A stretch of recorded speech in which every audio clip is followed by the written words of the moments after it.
Festa e Kolanecit riktheu atmosferën festive në një prej fshatrave më të bukur të bashkisë Maliq, duke mbledhur banor, emigrant dhe vizitor në edicionin e dytë të këtij aktiviteti, i cili synon të kthehet në një traditë të përvitshme, përmes muzikës, gatimeve tradicionale, produkteve bujqësore dhe promovimit të vlerave kulturore. Festa shërbeu si një mundësi për të prezantuar potencialin turistik të zonës.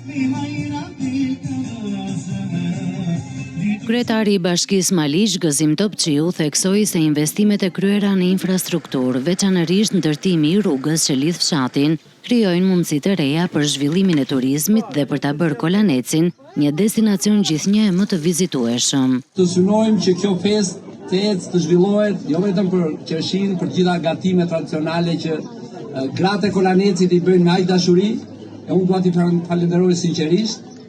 E ajo çfarë ata e kanë me merak është rruga, të cilën ne sapo e kemi filluar, kemi bërë hapin e parë për ta lidhur me Maliqin në asfalt.